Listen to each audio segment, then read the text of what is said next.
the fire, the fire escapes.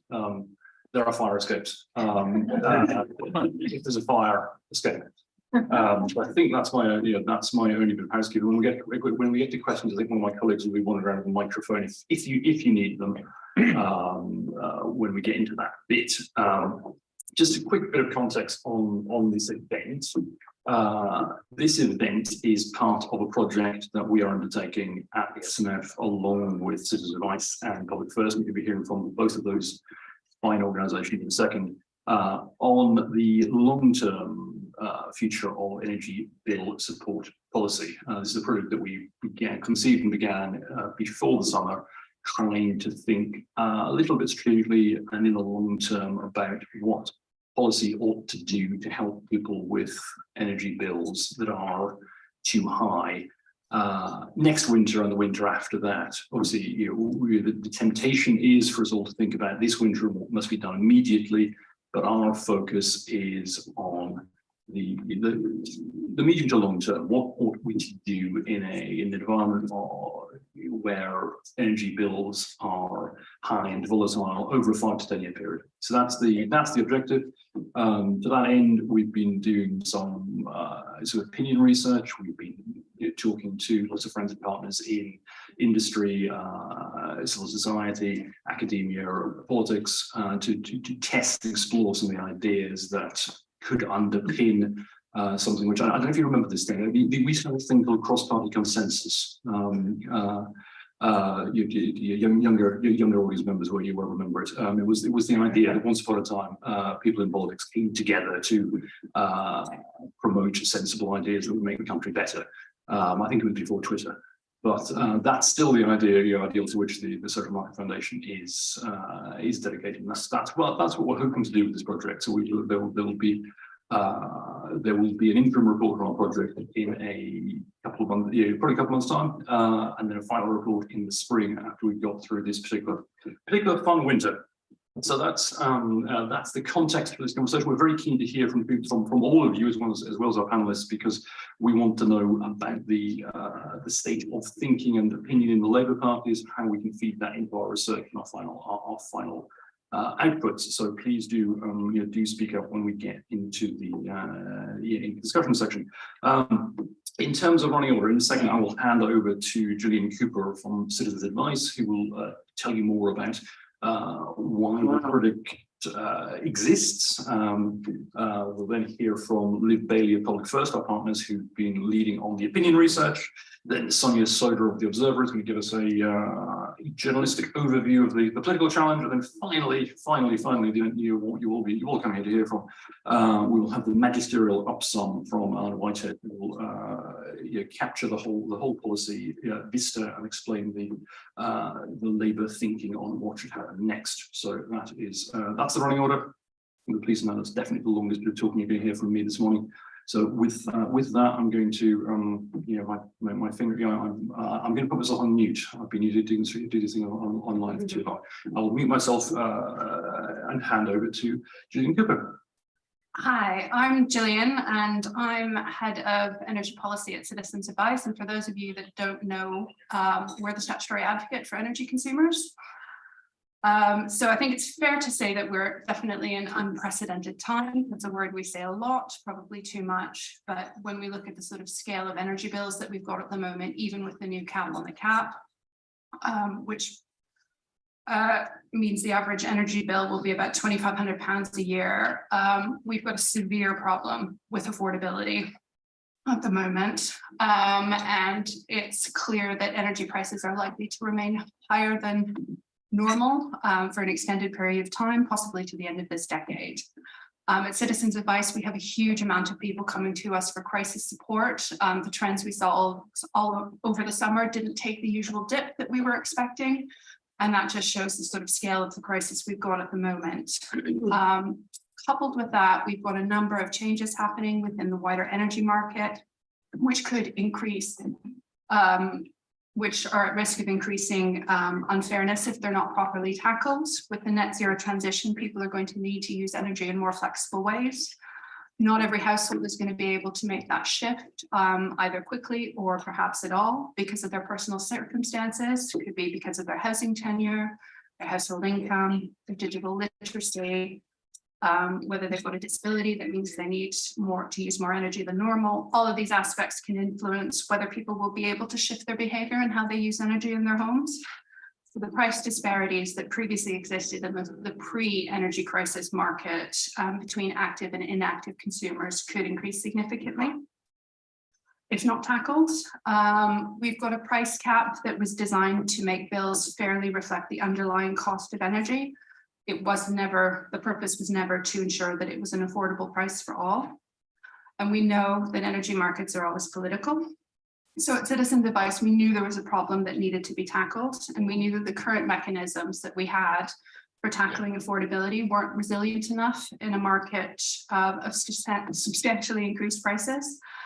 We've got the warm home discount, which offers a flat rate discount of £150 a year, and that isn't enough for the world we're now in and the world we're going to be transitioning to. We also knew that there wasn't consensus around the right solution or around a solution. There was general support amongst most parties for something targeted, but it wasn't really clear about who it should apply to, how generous it should be, how it should be paid for, does it sit alongside the price cap, or as an alternative to it, and would it be sufficiently resilient to work for the energy market we might have post-2025? So there's lots of questions, not a lot of consensus around the sort of finer details. And we knew we needed to get buy-in from both the public and politicians if we wanted to get change. So that's how this project was conceived, to try and build the consensus around the best approach to tackle the problem of energy bill affordability in the medium and long term, and with the main aim of getting cross-party support for the conclusions of the review. So we went out to tender in the spring, and obviously SMF and Public First were successful. And it's fair to say that from when we originally conceived this project to when we launched it, the situation worsened significantly. Energy bill affordability went from an issue that was sort of affecting a sort of smaller minority of households to something pretty much every household in the land was thinking about. And we see this particular project as part of a package of measures that will be needed to support people throughout the 2020s and beyond. We also need to have much more progress on policies to support people in decarbonising their homes and improving the energy efficiencies of those properties. We need to build out new energy efficiency infrastructure at the lowest affordable cost and ensure that we're doing so in the most efficient way. Progress on policies to help support as many people as possible to take up smart products and services to help them use energy more flexibly. And that means getting the right consumer protections in place and ensuring these new products and services are designed in inclusive ways so people feel able and supported to make this switch. But regardless of how you design all these other enabling policies that we need this decade, we do think you will always need to come back to a need to provide targeted financial support to help people afford their energy bills. I think we're hopeful that that will be a much smaller number of households in future years as the other policies start to deliver benefits. But we also need a policy that's resilient enough to provide the financial, to flex over the years and provide the financial support that these households need as the market transforms. We know energy is an essential service, and it should be politically unacceptable to leave people out in the cold, unable to afford to light or heat their homes. Thank you very much, Gillian. And I'll hand over to Liv Bailey from Public First. As I say, the Public First have been carrying out the opinion research element of our project. So this Liv can tell us about essentially what the public want and think and expect on future energy policy. I can certainly give it a go. Thanks, James. Hi, everybody. We at Public First have been thrilled to be working on this project, but we did a poll, we've done a series of focus groups, we're going to do some more polling soon, and I'll just talk you through some headline findings from that research before sharing a few reflections of my own, if I'm allowed, James. First of all, it's not just from the research that we've done for this project, but from all of our research. Cost of living is the dominant issue. It is getting worse. And from recent polling that we've done, 1 in 4 say that they will go struggle to pay their energy bills this winter. 1 in 5 are telling us that they're eating less as a consequence of the pressure on family budgets. And it's a statement of the obvious, but the budget last week and the price freeze is simply freezing prices at a level higher than they already are. So the problem is significant, and we're heading into a very difficult winter, and the public are deeply concerned about how they're going to make ends meet through that winter. On the specifics of what the public want to see done, first emerging finding, which is I think a really important one, is that the public really aren't very clear what the price cap or price freeze on energy is. What is it? They don't know what it means. And that is something that I think politicians all need to reflect on, because they're endlessly sort of saying these terms in newspaper interviews, and it's not resonating around the kitchen table. People aren't understanding what that's actually going to mean for their lives.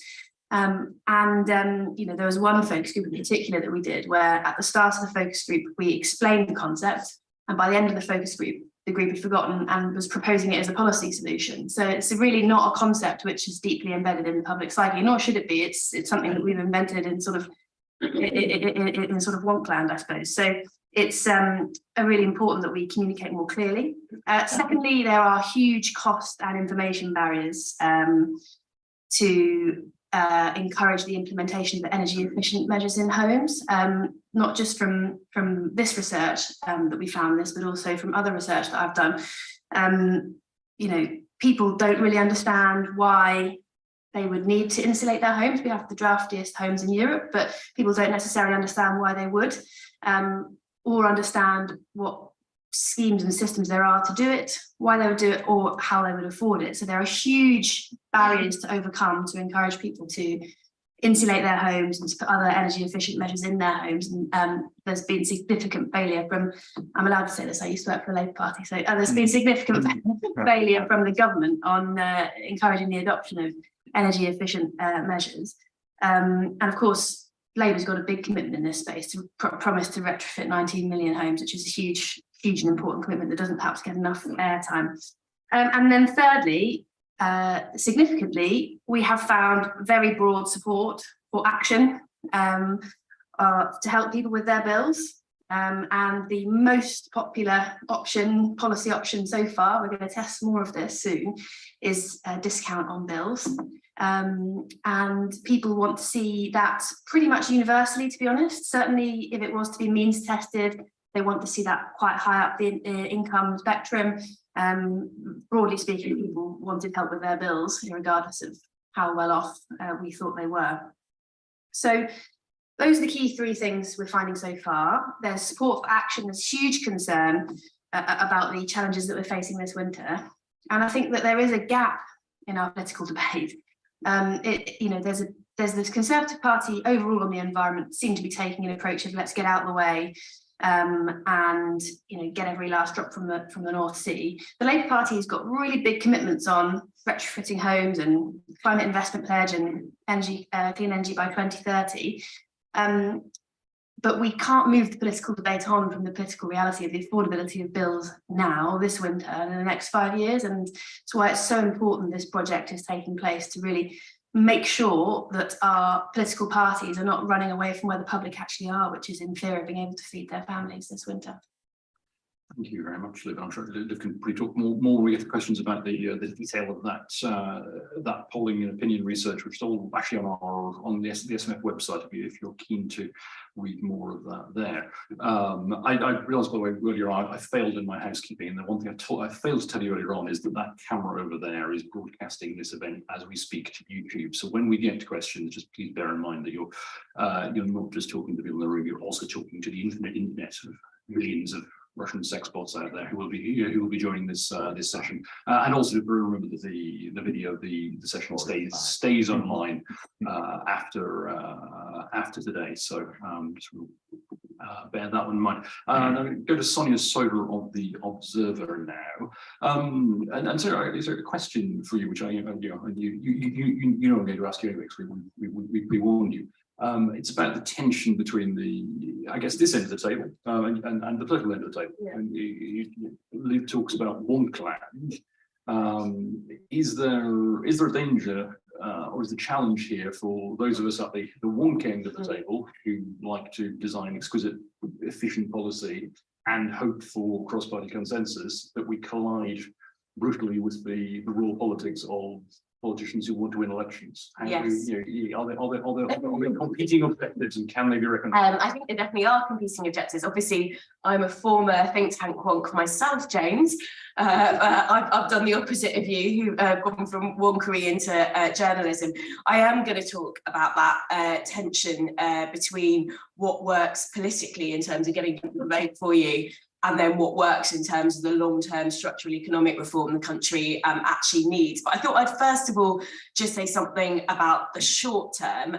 We do now find ourselves in a position where there is quite a high degree of political consensus that a big universal programme of support is needed, although I think it did take the Conservatives a lot longer to get there than it should have done, and that has caused a lot of unnecessary pain and uncertainty for people, bearing in mind what Liv has already said about people actually not understanding the policy and what it does for them, though, and to some extent I'm not that surprised by that, and I'll say something about that. But you know, this is a crisis on a personal financial crisis for people on the same scale, if not greater, than the global financial crisis, and you know, at the point where it looked like some of our banks might go down, and the same as COVID, where you know, without furlough, many people would have been completely financially ruined.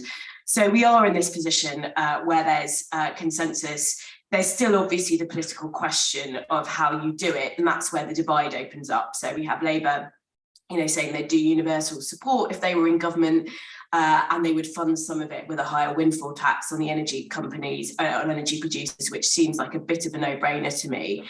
I'm wondering if that's my phone on the floor in case it's my phone causing interference. And then we've got the Conservatives saying they'll do universal support, so a price freeze where it is. But also at the same time, rather than taxing to pay for it, they're going to do a massive redistribution towards wealthy people through fiscal and seem to be monetary policy if the Bank of England does what we expect. So there is that clear dividing line between the approach.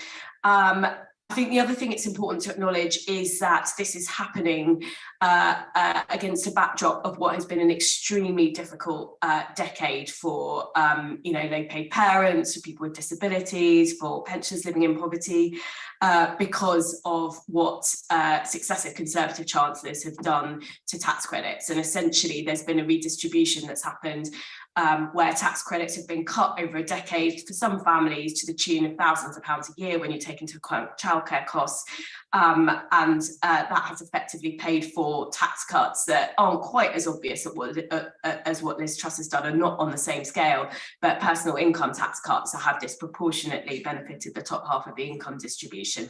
So families weren't in a good place, you know, as this energy crisis was breaking.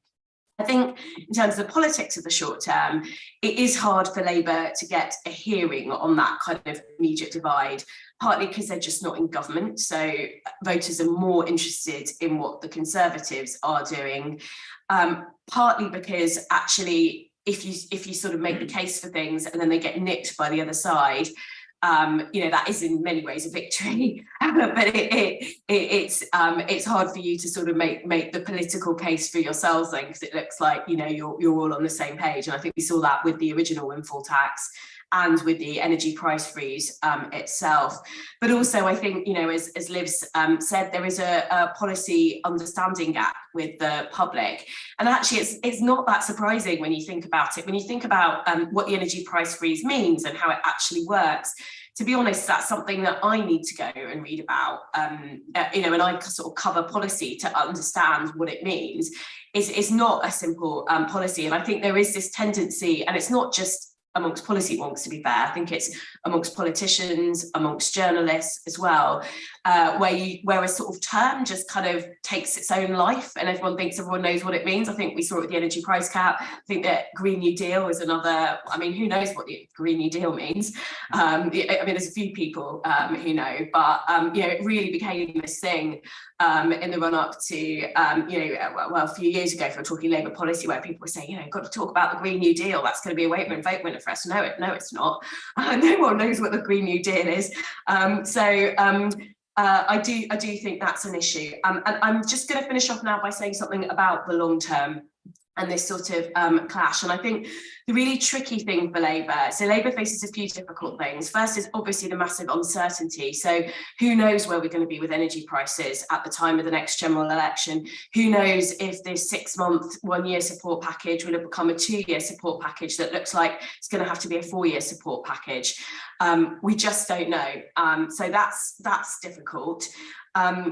There's clearly an issue around long-term policy around energy market reform and the sustainability of our energy supply.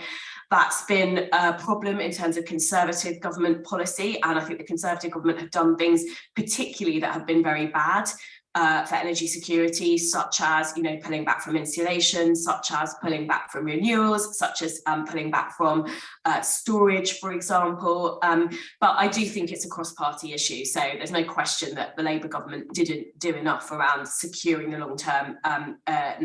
long-termness of our energy supply. But the problem with long-term policy, and I think this is true of any structural economic reform, and it's not just energy, we've got huge questions around productivity growth and what we do to boost our productivity growth as a country. Absolutely don't think it's the answer. So the same answer that Kwasi Kwarteng and Liz Truss do. Massive issue for us as a country in terms of our wealth and in terms of people on kind of average and lower than average incomes in terms of the wage growth they might see. But these are very long-term policy proposals that don't retail that well on the doorstep. So I think that's an issue. Housing is very linked to productivity growth. Actually, one of the reasons why our productivity is so poor in this country is because we relied on growth that's driven by consumer spending, that's driven by rising house prices, so debt-fueled consumer spending. We haven't had enough of the sort of growth that's based on business investment and export-led growth. We've got to do something about the housing market as well. You know, we've been reliant on it for economic growth, but it is really getting to a crisis situation with young people, growing numbers of young people in their 20s, 30s, even in their 40s, who will just, you know, many more people in that generation will never ever own their home. And we haven't got our heads around what that means for how we do housing as a country, what that means for when you've got kids and you're renting on insecure contracts, what it means for when you're retiring and you're in the private rented sector and you don't have a pension that will cover private rent anymore. We've not thought any of that through. But again, with both housing and productivity growth, these really take long-term solutions. Actually, on housing, incredibly politically unpopular because we need a structural readjustment in our housing market. We need falling house prices, which is, I mean, find me a politician that will readily admit to that. You won't. I think it's a huge problem. So for me, I think the key thing is Labour has to get into government and do this stuff. But it's not necessarily going to be the stuff that wins it an election. And that's why I was quite interested to see Keir Starmer actually over the weekend make his sort of big thing coming into conference, this idea of Britain becoming self-sustaining when it comes to electricity by 2030. I think it's actually really innovative, bold, radical. I think it's a very good policy. I'm slightly sceptical, though, that it's going to be the sort of policy that helps to boost Labour's vote and win Labour an election, because I do think it feels quite long-termist and abstract. And that's where I think the difficulty of the politics come from Labour, actually, because I think there's a chance that the economy is just going to be so bad that people are driven away from the Conservatives anyway, because they hold the Conservatives responsible. But I also think Labour really need a positive offer to the country. And it's much more difficult to have that positive offer where you've got a few, I mean, what in the trade is called retail policies, really policies like that were on the 97 pledge card that resonate with people, that people think, oh, right, that's what a Labour government means to me. My kid's going to have smaller class sizes and I'm not going to have to wait 6 months for, you know, a cancer appointment anymore. The problem is that these things take money to some extent, even though in 97 it was done by, they're saying he was going to stick to Conservative spending pledges. And I just don't know, you know, I think at the next election, whoever wins it, they are going to face the most unforgiving economic inheritance probably, you know, for decades, because of structural factors, long-term factors, because of the crisis in Ukraine and what that's meant for oil prices, but also because what the Conservatives are doing in terms of, you know, further running our economy into the ground. So I think that's really difficult for Labour. It's got to think about how to balance, how does it do the long term, how does it have a retail policy offer against basically a backdrop of very, very grim economic times. Thank you very much, Sonia. You've we've set a perfect questions on what to try and say. I'm not going to ask you to call for a fall in property prices. I might try and get you to talk about the challenge of retrofitting housing in the private rented sector. I think rented accommodation energy efficiency is a big challenge. But I challenge you to come up with a magisterial upsum debate. I'm going to add to that by saying, as well as the magisterial upsum, can we also have some clues about what's going to be in the Labour manifesto on energy bill support in the long term, or how that policy should be developed. So a small to-do list for you, Anna. Thank you, James. That hospital pass in terms of a summing up of the issues today. I want to introduce myself just briefly. I am Labour's Shadow Energy and Green New Deal Minister, and working with Ed Miliband's team. And indeed, if you are in conference this morning, I think Ed is talking about 11:15. So you may hear some more interesting things at that point when Ed talks this morning. That's tantalising. The central issue, I think, we need to talk about in this whole question of energy bills being unaffordable is that this didn't happen by accident. It wasn't an act of God that precipitated bills from being relatively affordable to being completely unaffordable. And as Sonia and Julian both said, what we're facing at the moment is not a crisis whereby there's a bit of a spike it's been put across in the media as this is the problem. A bit of a spike in wholesale energy prices, and that's caused a run through to consumer bills. And if we hold on tight for a little bit, then that will, as spikes are supposed to do, will go down again. And excuse me, and consequently everything will be all right. And what I think we generally still have not quite grasped is the enormity of the change that has happened with energy markets over the recent period, and the extent to which the UK energy market is fundamentally unable to deal with it, completely broken. And there is frankly no stitching it together again in the near future. So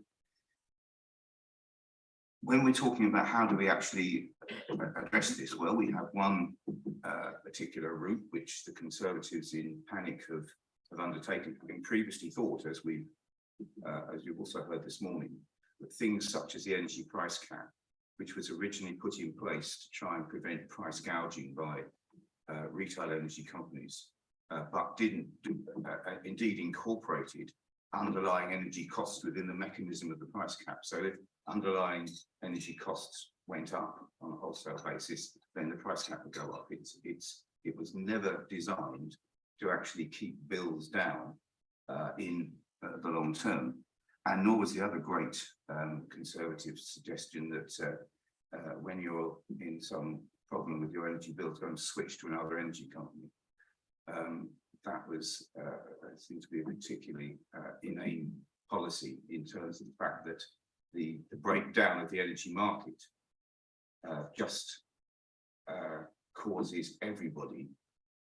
There is actually no competition now in energy prices at the moment. Retail company offers, they're all at the price cap, the capped price cap level at the moment. Now the government has, in a panic, basically introduced, and I think under present circumstances there was no alternative, to that, has introduced an attempt to cap the cap. That's basically what they've done. And that's right for this winter. It's not right for where we go further than that. Firstly, it doesn't do anything, as I say, for the underlying issues in the energy market. It certainly, and we've had this debate recently, it certainly, as the Conservatives have put it forward, doesn't get the people who are making enormous and completely unearned profits from the change in energy markets internationally towards the UK to do anything to contribute to the cost of that very short-term support that is being put forward at the moment. And of course, I'm referring to the idea of the windfall tax, and certainly in the short term, the fact that companies who are doing exactly the same thing that they've always done in terms of reducing gas and bringing it into the retail market, done nothing at all, suddenly making profits of a 9-fold increase in what they were previously doing. And so, as Sonia has said, it is an absolute no-brainer that you put a windfall tax on those companies. And also, by the way, some of those generators who are in the UK by particularly names, wonkish reasons that I won't go into, are actually benefiting also from that enormous difference in wholesale prices coming into the retail market. So the very short term is universal support, substantially supported by a windfall tax on the people who are making a profit out of this. Because what we've got to remember, among other things, is that putting a universal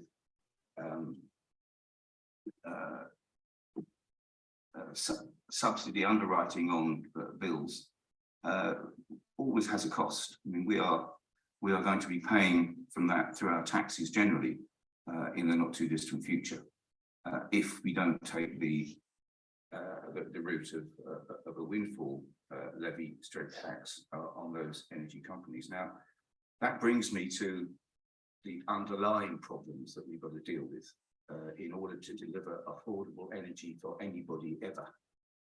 That's how bad we are. That's how bad we are as a situation at the moment. And that is actually to start tackling the underlying problems of the broken energy market. And the first thing that we need to realise about the broken energy market is that it is a market that relies entirely on what happens to gas. And the gas is an inherently, and it's not just a volatile substance, but it is actually a volatile market that it lives in. And again, I think particularly feeble stuff that's coming out from Jacob Rees-Mogg, particularly about how we're going to solve this problem by fracking and producing new licenses for exploration in the North Sea, fundamentally misunderstand what the energy market relationship with gas is about. That is, it is traded in the UK market on international prices, whatever the other circumstances of its arrangements towards the retail market are concerned. So what is really continues to be quite unbelievable is, although we have something like 50% of electricity now being supplied by renewables at a much, much cheaper cost into the market than gas is producing at the moment, all the price that you eventually get at a retail level is as if it had all come in from being made by gas. I mean, there still is gas going into power stations to make a minority of our electricity, but gas wags the tail. It's the whole market works as if the whole market was based on gas producing electricity for consumer use. So number one we've got to do is get off that and unlock the UK market for a relationship between renewables, which are fundamentally not volatile in terms of how they make electricity, because actually the cost of producing electricity from renewables is essentially nil. Sun shines, wind blows. If the wind doesn't blow, you can actually store what you have produced from those renewable arrangements in order to cover your costs. And you then, at that point, put gas right on the margins of the system in some form of strategic reserve, so that only when the market is unable to supply itself fully from renewables does gas then come into the equation. It's actually driven out of the market. But that is the medium term. The longer term is actually we've got to get off gas completely in our energy systems. And that is where Keir's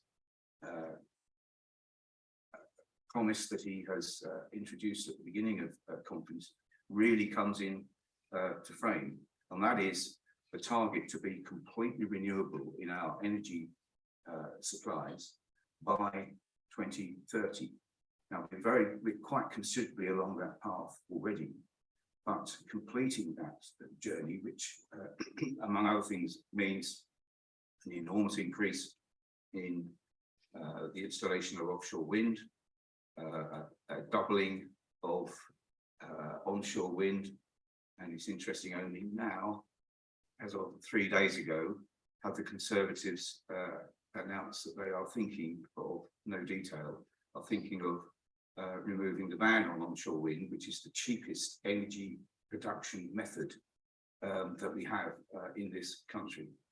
So to really ramp up onshore, offshore, solar, begin to develop tidal range and tidal stream energy to bring that aspect of a pretty stable input into our energy systems into play. All of those are absolutely essential for resetting not just how our market relates to gas, but the fact that our market will not relate to gas in the future. So that's an essential thing. It's not just a good thing to do. It is something that is absolutely essential in terms of getting our energy supplies affordable for the future. And the other thing that, of course, we need to pay attention to is this is not all about supply side. It's not. It's fundamentally about balancing what it is you're bringing into the system and what it is you're using in the system once you've brought it in. So, you know, one of the best ways of actually keeping energy bills down is not to use energy.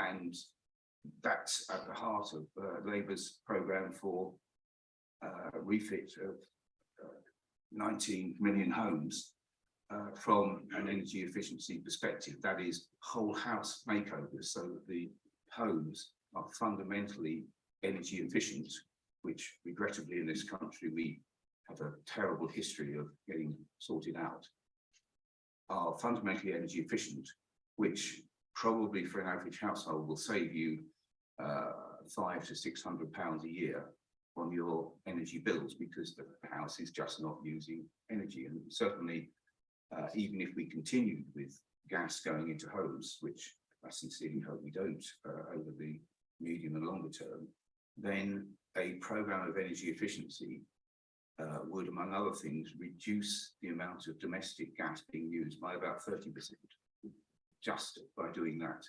So what I think is really important to understand at the moment in the crisis mode that we're in at the moment is that we've got to do short-term things which actually are up to the challenge that we face at the moment, which is making it possible that people can afford their energy bills one way or another over the immediate next period.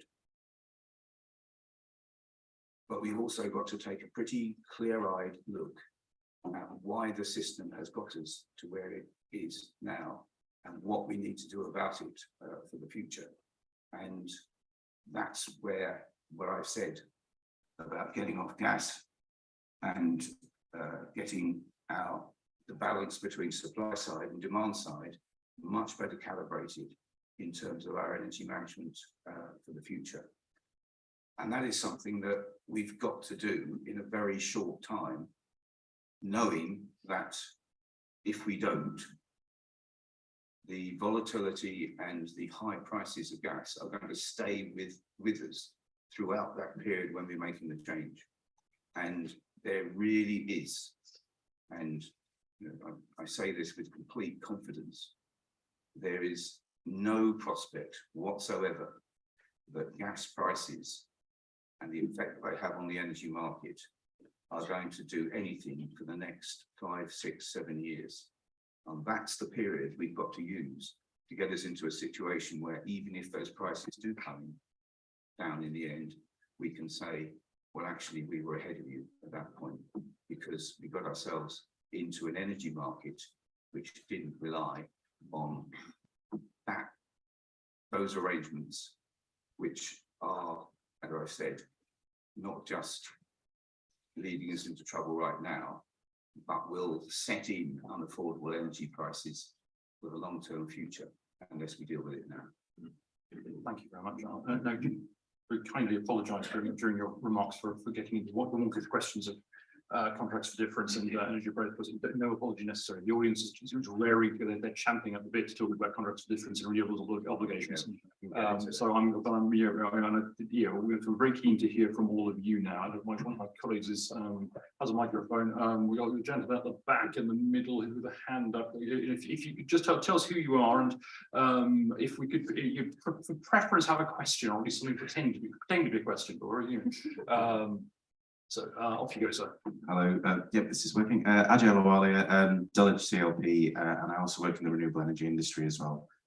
I think I generally agree with all the points that have been made on the panel today, but I think obviously acknowledging that we are in a bit of a crisis right now and understanding that we're not in power right now, at least at a national level, I just wondered how we could address the targeted reduction in people's energy bills with energy insulation programs, especially in the areas where perhaps we are in power. So, for example, in Wales and in borough councils, as well as sort of county councils as well.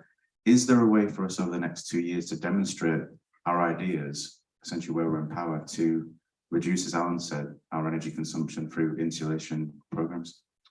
All right, I put that one to, I think we'll just put that one to Alan, to essentially, Alan, would you like to volunteer any of your colleagues in local government and yes, Southern National Business Authority for doing more work on this? Well, yes, I mean, I'd not only would I like to volunteer them, I'd like to dragoon them into the lead work in getting this energy efficiency revolution underway and completed. And that is what we've had in terms of energy efficiency improvements in our housing stock, domestic and indeed commercial, over quite a long period of time, is an entirely pick and mix approach, whereby the government has certain schemes which are usually far too small in their scope to actually deal with the whole issue, but nevertheless produce some energy efficiency gains by obligations on energy companies to, this is not too much of a caricature, but basically go out and find a little old lady's house where she really could do with a bit of and a lot of insulation and boiler replacement and various other things, and house by house individually go and deal with those arrangements, and then the scheme transmutes into a further scheme where further little old ladies who need some work done on their homes are also contacted, and so it goes on, and it actually just scratches the surface over a period of time of what you need to do. You've actually got to fundamentally alter how you go about energy efficiency in this country. Now that means literally house by house, street by street, area by area, work on completely uplifting the energy efficiency of our properties as a whole. And the best people to do that are local authorities. Now, they may do that with a combination of proper funding from government for making it work. Certainly a large amount of capacity building in local authorities to make that possible to do. But we need to be clear, it will be local authorities who will be at the head of that scheme. Those with long, remember things like housing action areas, housing improvement areas from long gone. These will be energy improvement areas or some such. And whether you've got that with the local authorities doing that directly with their own labour force, or collaborating and in partnership with energy companies and private sector bodies that can come in and partner and help to arrange those changes, that's what you need to do. And anything less will simply not get us to where we want to go as far as a bodily increase. And the government's got some wonderful targets about how to improve energy efficiency in houses over the period, but no method, as I said, whatsoever as to how to do it. Well, yes, we can get to those C level targets for homes by, say, 2030, 2035, but we can only achieve it by these sort of concentrated methods of doing it. And by the way, as far as the private rented sector is concerned, we've actually just got to say, well, you landlords are in danger of producing unmarketable properties if they are not up to scratch as far as energy efficiency is concerned. And if you produced an unmarketable product in any other sector, you wouldn't be able to do it, or you get the trading standards onto you or whatever. We need to be that serious about the private sector coming in. What that would mean would be that if your property isn't EPC C rated or higher, you can't rent it out legitimately in the borough. That would be the end logic of that process. Now, I mean, that needs to be backed up with considerable support for landlords to improve their properties, but that would be the sanction at the end, that actually, if you haven't got a property that's up to scratch, then you can't rent it out. Might get some interest. Bailey, want to come in on? I just really quickly, I know it's all I have for everybody else, but I just think this speaks to the point that Sonia was making earlier on about how the Labour Party is not going to convince people if it tries to convince purely through big slogans like retrofit or clean energy. It's got to make it real. So, you know, it's perfectly possible to demonstrate why Labour's plan to retrofit 90 million homes could help people right now if it was happening, both through much more targeted comms from the Labour Party about this, but also, as you say, through local government, because these are big and important policies, but it's so important that we bring it to life for people. But gentleman there, and then I'm going to start doing batches. So that gentleman there, lady there, and then gentleman here. We'll do three if that's all right. And if obviously time is running out, so if we can be crisp and brief in our questions, please. Yeah, please. So Robin Fee from the Building Society Association. I've got three quick questions, if I may. They'll be very quick. They may not be quick answers. So the first is, with 30 million houses attached to the gas grid at the moment, what is Labour's plan for converting those houses? Are we going to change the input, or are we going to have to take it? Yes, so he pumps for hydrogen. Yeah. Next question. Second one is, why are we still building new homes that are going to require retrofitting by 2050? Yeah, sure. And the third question, just a thought on windfall taxes. Is there a smarter way to force the energy companies to accelerate and move the renewables? By, for example, stopping share buybacks, restricting dividends, and forcing them to invest. Excellent. Corporate governance reform, we like this. Good. Thank you. We'll bank those. Lady there. Hi, I'm Oren from AGK. I was interested to know whether we think the public, while not understanding the cap, has taken the number 2,500 to heart, and whether we're going to be in a very difficult place in a couple of months' time when people realise their bills are not £2,500. I think we just say yes to that one. Yes. And the gentleman in the check shirt,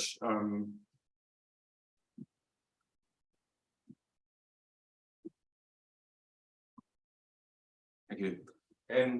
My name is Stuart Kearney. I'm from Halifax. It's really just a question about the broken market. So we've got Ofgem, and I had a look at their website a wee while ago, and they do actually regulate the people that take the gas out of the ground. They do actually regulate the people that produce the electricity and whatnot. But the only intervention that seems to be that the public are aware of is the price cap at the point at which the energy is consumed. So how many layers are there between one end and the end where we're paying our energy suppliers? That there's no price cap, there's no, so if the energy market's broken, somebody needs to fix it. Right. So and I found out something through my own personal experience recently that seemed a bit kind of Wild West. So I'm in the private rented sector, and my estate agent told some crowd called one utility or something like that, my name and address and email address and all the rest of it, and then their preferred provider was Scottish Power. And then all of a sudden, Scottish Power are supplying my electricity, and I'd asked somebody else to do it. My estate agent's getting a commission for that. So out of the money that I'm going to be paying, but there's enough profit for Scottish Power, profit for one utility, and a commission. So things like that need to be looked at. Who sorts the market out? Right. Okay. Thank you. So we're going to try and you get some answers to all of those things in about 4.5 to 5 minutes. So what I might do is, right, in no particular order, I'm going to get a quick thought from Luke Bailey on that point about public expectations and understanding of the cap, because as you say, people hear the number 2,500. It's not, doesn't mean your bill is capped at £2,500. That's the average. It's the aspirational average. So what will people think when they discover that, in fact, it's possible now to have a bill going over £2,500 when they've seen that number £2,500 in the headlines? Then I'm going to get Julian Cooper to explain the way the energy market works. And Fred, as I said, in about 90 seconds, and then I'm going to go to Alan and say, Alan on the product rent sector, and give the last word, sorry, sort of the upsell. So, Liv Bailey, please. But look, I mean, it's going to be a really tough winter for lots of people, and I think people are already aware. I think people are pretty aware, because when you're budgeting and when you're already worried, you're already looking ahead and thinking about what the bills are going to be. That said, I do think there's going to be significant concern that it's only going to rise, and overall I feel like the government have completely misjudged public mood by trying to move away from talking about cost of living onto